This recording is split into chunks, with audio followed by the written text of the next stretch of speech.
Gohan's eyes open. He finds himself in space. Not in a pod, just floating.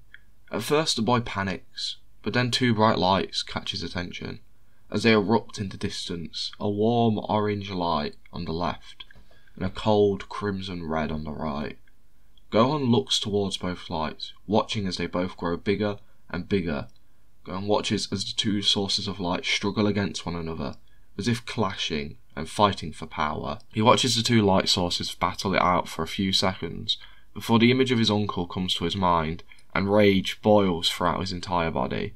And almost in tow with this, the red light grows stronger and brighter, pushing back the orange light. The red light grows so bright, Gohan has to shield his eyes, but when he looks back, he sees an ocean of red light and only a small speck of orange left in the vast sea of red. Gohan's confused by everything, as he watches around trying to figure out what's going on, but that's when he sees his mother and father walk towards the orange light, standing in front of it, waiting for him. But before Gohan can move, before Gohan can speak, the red light bursts brighter once more, blinding Gohan temporarily. As Gohan's eyes adjust back to normal, he feels a familiar, weightless feeling. As he looks through green-tinted glass, a familiar feeling rushes through him. But unlike last time, he isn't met by the sight of his uncle. Instead, he comes face to face with Nappa, the big brute of a Saiyan standing a few inches away from the glass, staring through the healing pod, and clearly watching Gohan. At the sight of this, Gohan flinches up, confused at what's going on. But Nappa, seeing Gohan awake, plays with the keypad on the side of the healing pod, making the liquid inside drain out, allowing Gohan to touch the floor. As the hatch opens, Nappa turns on his scouter, scanning the boy with a brow raised. The machine beeps for a few seconds before capping out, making Nappa pull a sour face, almost like he's confused, asking why the kid's power level is so much lower than it was on the last mission. Gohan's too confused to take this in at the minute. He wonders where Vegeta and Raditz is, but at the thought of his uncle, the boy's power increases ever so slightly. Nappa can see it on the scouter, and can't help but notice it, but it's nothing like their most recent mission. In fact, it only went up by a couple hundred here, nowhere near what it should have been. Nappa sits watching as the kid's power begins to drop back down to its natural state. Having seen this, he tells the kid that his power seems unstable. Gohan, slightly shocked by the seemingly normal conversation, and also wondering why he's obsessed with his power so much, just kind of nods his head, unsure. Truthfully, he's not really got a clue what he's going on about. Nappa goes on saying how the last time he saw a Saiyan whose power level was so inconsistent, he was sent off to a far-off planet by the previous king, left to die, all the while laughing while he says this. But all this does is make Gohan ever so slightly more scared for his life. When Nappa sees this, he laughs even harder, as Gohan asks what the man wants, causing Nappa to smile, saying how he's happy the kid wants to skip the small talk, as it makes things a bit easier, as he goes on to tell Gohan that he's here to train him up a bit, teach him how to fly, fight, and use Ki Blast. Hearing this, Gohan has a lot of questions, and before he can ask any of them, he feels the hand of Nappa wrap around his head and start dragging him all throughout the facility, as he goes on saying, "I have to make a Saiyan warrior out of you, kid, and I only have 2 days to do it before your uncle and Vegeta return with their next mission. Good news for you is, kid, I trained the prince himself, so you'll be the ideal Saiyan warrior in no time. And if you don't meet my standards, well, you'll die by the end of the day." Nappa breaks into laughter, as if he had just spoke a joke, but Gohan truthfully finds Nappa more scary than Raditz. But he doesn't fear him at all, not even a little bit. Gohan struggles against Nappa, who's pulling him along, and in a surprising twist, he's actually able to fight back. It seems like their power isn't too far apart, as Nappa has to use all of his force to pull the smaller Saiyan along, causing Nappa to start feeling really annoyed as he remembers what he, Vegeta and Raditz talked about. We cut back to the moment after Gohan's power shaped the planet. Raditz sits laughing as Vegeta and Nappa arrive on the scene. Seeing the pure carnage the city had undergone, both spot Gohan being at the bottom of a rather large crater, while Raditz lay laughing on the floor not too far away. Both elites are annoyed as they approach, demanding to know what happened here, making Raditz laugh out loud. "I have the ultimate weapon at my disposal. Best of all, just being alive, he will continue to fuel himself infinitely. The power of that weapon is incredible." Nappa is confused, but Vegeta almost understands straight away, as he looks towards Gohan, asking if that massive power level was the Bratz.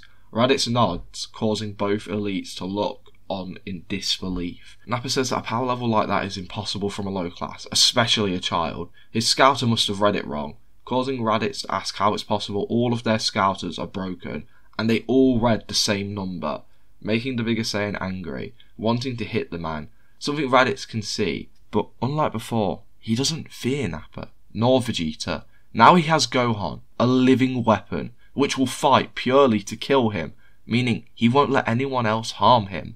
So for now, with a newfound confidence being reflected on Raditz's face, he gives Nappa a look, telling him to give it his best shot, causing Nappa to go to hit the man, but Vegeta stops him. The Prince, having realised what Raditz has done and already figured out, he's infuriated. But he now realises that Gohan could be the key to defeating Frieza, and it's all thanks to his hybrid biology. The trio of older Saiyans stand around, Raditz now standing on his feet proudly and confidently, knowing he has more power than ever before. Raditz explains how he saw the boy's rage on Earth, which made him bring him along, and he's so happy he did it. Once I realised the kid's power grew due to rage, I had to make sure that the kid's power would have the greatest source of anger ever. So, after seeing how soft his father was, I knew just what to do. With that being kill everyone on that planet the boy called home, making myself the source of this kid's power. Vegeta hearing this thinks Raditz is a moron, thinking that he should have left the humans alive to make more powerful hybrids. They could have revived the Saiyan army and had it 100 times stronger.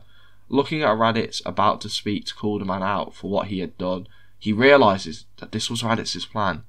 By removing the chance of himself or Nappa being able to produce more powerful hybrids, it means that Raditz is using himself as fuel for Gohan's anger, making him the most valuable member of this entire team, and it means he cannot kill him off for any reason.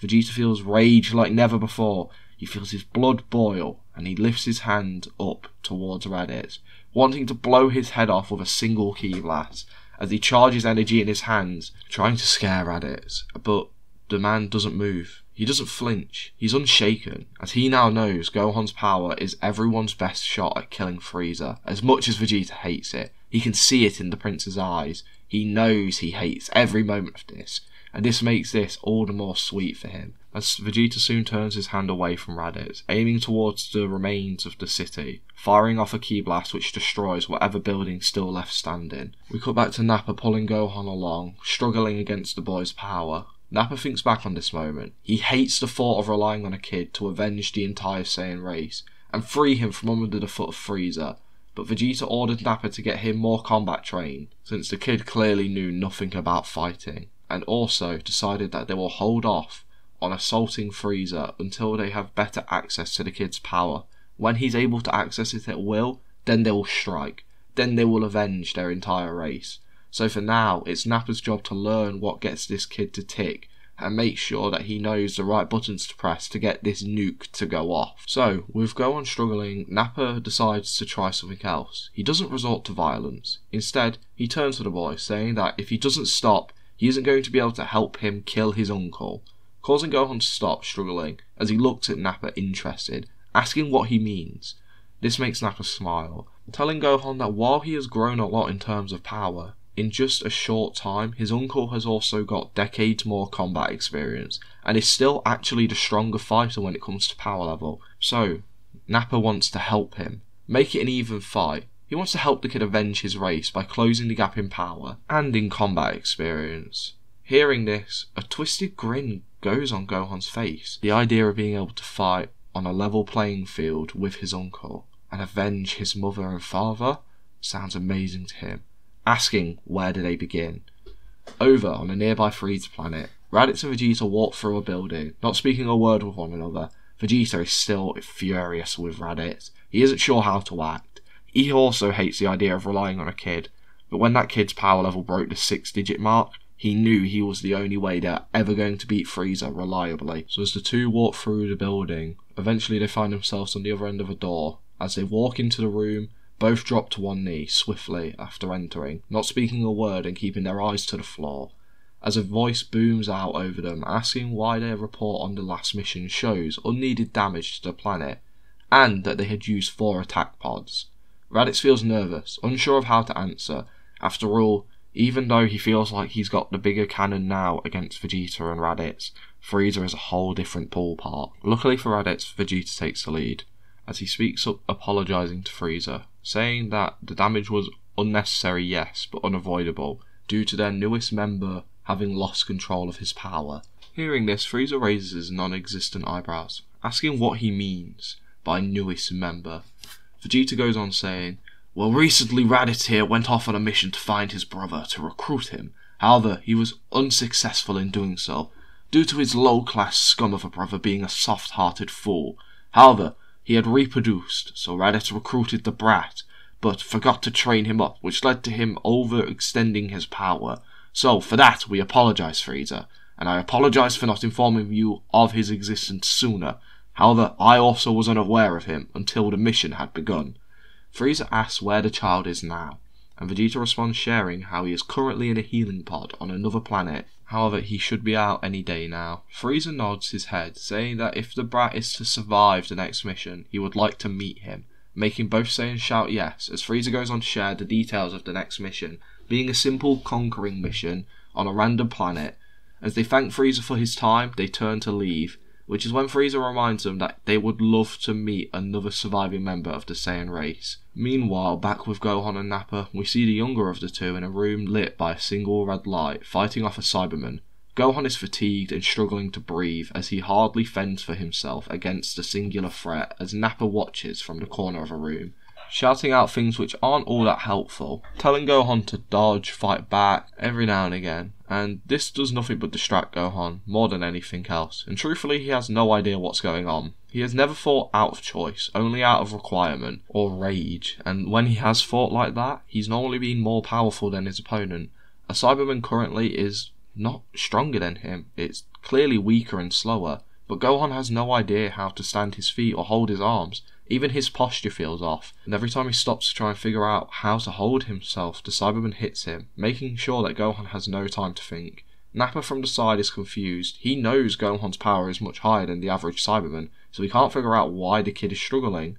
As the Cyberman brings Gohan to his knees, the kid thinks that his training will be over. However, the Cyberman continues to attack, and Nappa is not moving to stop it.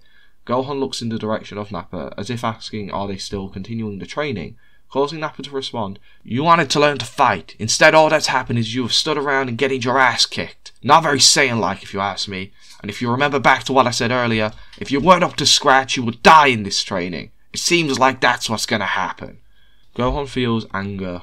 Not like before. Not like how he feels towards his uncle. But he can't believe for a second he let himself think that one of these monsters was going to help him become stronger, and defeat his uncle.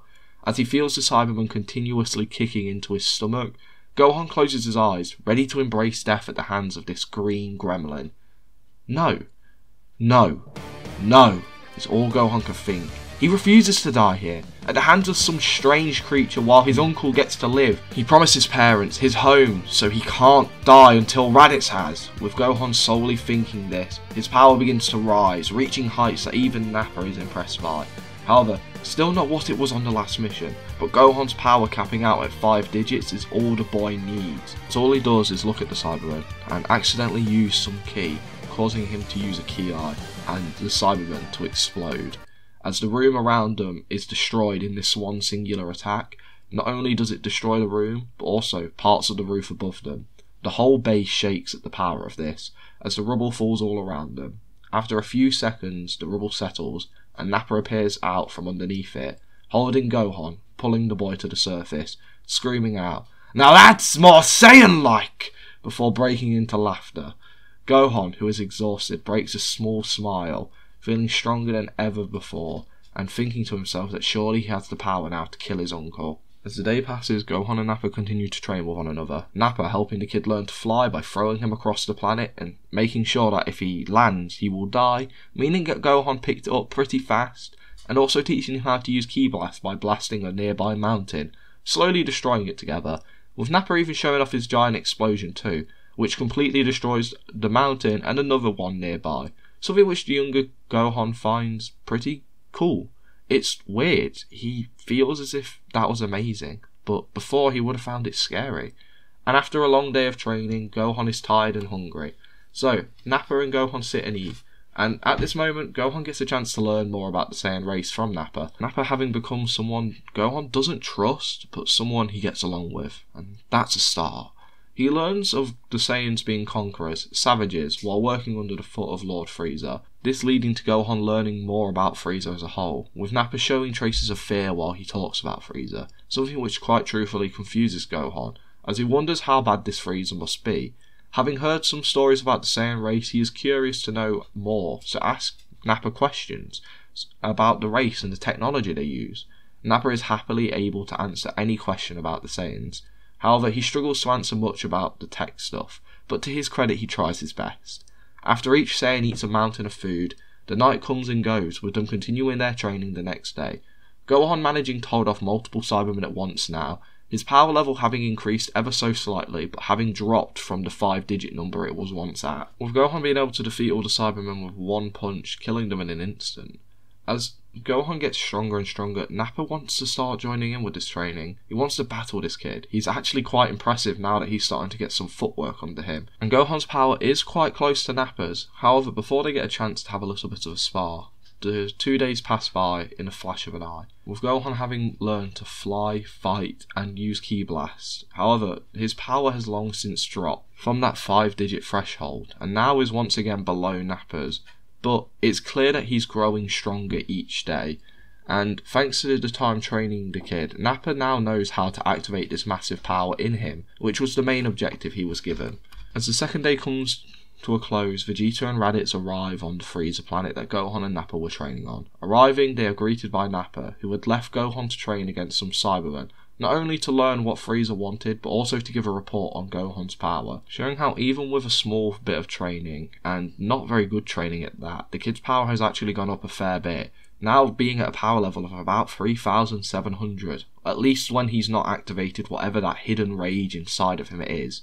Nappa saying this puffs out his chest a bit, with some pride behind it, but Vegeta scoffs at this, knowing this power is far too weak, as he asks what he learnt about the kid's hidden potential, making Nappa deflate, going on to say, "The kid's power makes no sense to me, boss. He could take down Berta and Jace 1 minute, and the next, he would struggle against me.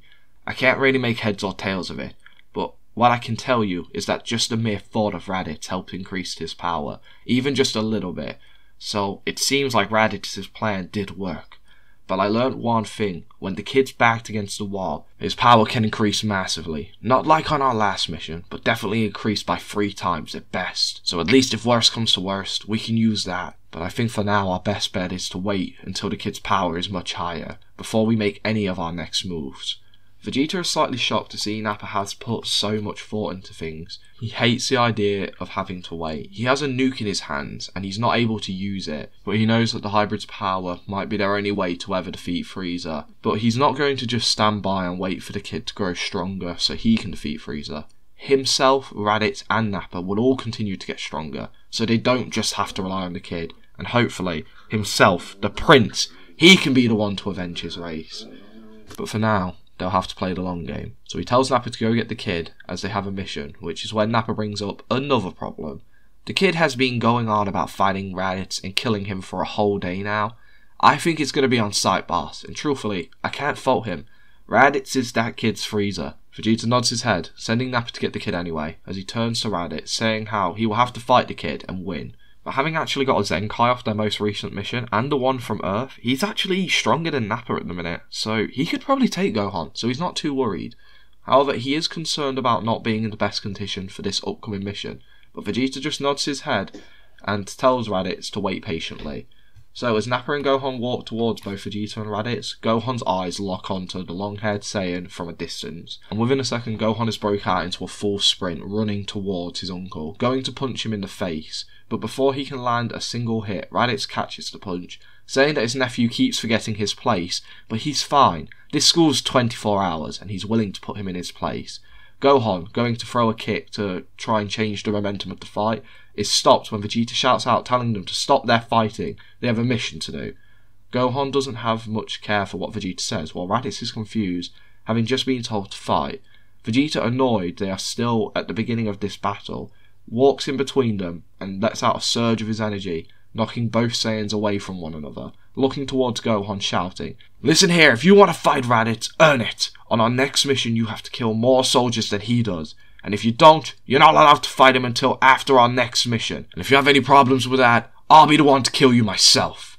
Gohan wants to argue, staring a hole through Vegeta's head, but the prince just grins, asking if he wants to kill him now as well.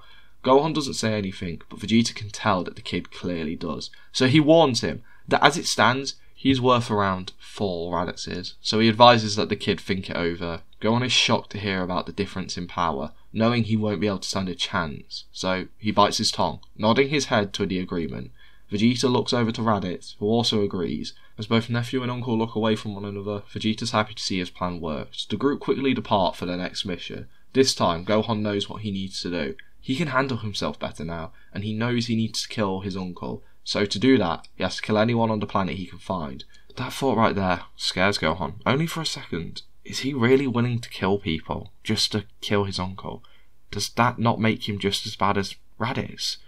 But then he thinks about his mother, his father, his planet, and he knows he's doing the right thing. The only way to kill this monster is to become one. As the Saiyan squad touches down on the planet, the assault is brutal. Vegeta decides to actually take watch over Gohan personally, to make sure that the kid is doing what is expected of him, not wanting any dead weight on his team. As he follows Gohan to the city he is assigned to attack, Vegeta watches from a distance as the boy flies in the air for a few seconds, hovering above the city. Clearly he's hesitating to attack, annoying Vegeta, but after about 3 minutes, Gohan flies down and begins his assault. Vegeta watches as the boy only kills those who can fight and defend themselves, but it's progress. Vegeta leaves knowing Gohan will do the job he is needed to do, and after a day of assaulting the planet, it's conquered. Gohan, having killed out of choice for the first time, is quite scared of what he had done. When seeing Raditz at the rendezvous point, that fear disappears, as he looks towards his uncle and calmly remarks that he killed 100 soldiers confidently. He thinks he's got his uncle beat. After all, he could only find 100 soldiers. That's all there was available, so he must have beat him. But that's when his uncle laughs aloud. "They're rookie numbers. I killed a couple thousand. I will give you a more accurate number, but after blowing up the entire city, it didn't seem necessary." Gohan can't believe it. He was beat, and those people he killed died for nothing. Gohan feels terrible at what he had done, but like Gohan had thought before, to kill this monster, he's going to have to become one, whether he likes it or not. After having regrouped, Vegeta shares how he needs to take Gohan to meet Frieza. So after a small discussion of what to do when they arrive on the planet, the arrangement being that Raditz and Nappa go to the dining area, the 4-man squad leaves the planet. Gohan, having heard from Nappa about Frieza, he is slightly concerned, but wonders how bad he could be. After a short trip, they arrive on the planet Frieza currently resides. Once landing, the group separate, Vegeta and Gohan heading towards Frieza, while Nappa and Raditz head off to the dining area. Once the pair start walking, Gohan starts asking Vegeta some questions, asking why Frieza wants to meet him, but Vegeta doesn't respond. Gohan asks what he should say or do when in front of Frieza, making Vegeta respond nothing. Gohan goes to ask another question, but Vegeta cuts him off, saying that in front of Frieza he's not to speak unless spoken to, and if he's lucky, they will make it out alive. This makes Gohan nervous, but he plans to put on a brave face like he has been doing this entire time. He's used to wearing it now. As Gohan and Vegeta walk into the room, Gohan tries to keep calm, as he comes face to face with 3 aliens, all of which don't seem too scary at first. One of them is a bit ugly, but that's about it, and it causes him to have a bit of a hard time figuring out which one Frieza is. But seeing Vegeta take a knee on his left, Gohan does the same, as the alien in the pod speaks up, telling Gohan that this is definitely Frieza. As Frieza goes on to ask if this is the boy he wished to meet, Vegeta nods his head, making Frieza look over to Gohan. He can see the brat is clearly a Saiyan, and can tell he's related to Raditz, so at least part of that story matches up with what Vegeta had said. Frieza looks over Gohan once again, asking for his name. The boy speaks up, swiftly answering Gohan. Frieza laughs, remarking how it's not very Saiyan-like, but maybe that's for the best. The less he is like a Saiyan, the better for him. After all, a monkey's name would not be suiting for anyone. Laughing as he says this, Gohan's unsure whether to laugh back or stay silent. It wasn't really that funny, and actually just kind of rude, but he can see Vegeta clenching his fist and clearly holding back his anger, but he's doing so quite poorly. Frieza is also able to see Vegeta fighting back some rage, asking if the prince would have anything to add to that, causing the Saiyan Prince to bite his tongue and say Frieza was correct. It would be a poor name for a child. This causes every Saiyan in the room to laugh, as Gohan suddenly feels a great deal of killing intent fill the room. It's in an instant, and fast enough to make Gohan have to gasp for air. He isn't sure what the source of it is as he looks all around him before locking eyes with Frieza, who snickers at the sight of this. And this is when he welcomes Gohan to where he will be spending the rest of his days, in the Frieza Force, wishing him the best of time under his rule and his foot, until the end of his miserable life. Before then telling Vegeta and Gohan to leave, their next mission will be sent over to them through the Scouters, making both Saiyans leave with haste, as Gohan struggles to catch his breath on the outside. Back in the room with Frieza, Frieza asks Zarbon what the power level of the brat was. Zarbon responds that it was 3,700, actually quite impressive for a child his age. Hearing this, Frieza is confused. He had heard reports from the other facility that the boy's power was much higher than that, so maybe he can hide it from a Scouter, or maybe he's got some incredible potential hidden underneath. For now, he'll play patiently. Keep using the kid and the Saiyans to conquer planets. They're a worthwhile workforce, but he's definitely heard reports of this child's power being much higher, and even the other three Saiyans' power has increased ever so slightly since that kid has shown up. There must be a reason that he is here, and if it is for overthrowing him and killing him, he'll make sure that they are stopped long before then. However, it will take them a lifetime to achieve power like his. As Gohan and Vegeta arrive in the dining area, they soon sit down with the other two Saiyans. Gohan, still speechless from the amount of killing intent he had felt, he sits down in the booth next to Nappa and is shocked by how shaken he is, to the point even when his uncle taunts the kid for being scared, he doesn't respond. He's angered by the fact Raditz even spoke to him, but right now he knows something more is going on here. He just doesn't know what. All he knows is, if he wants to survive, yet alone kill his uncle, he's going to have to grow so much stronger.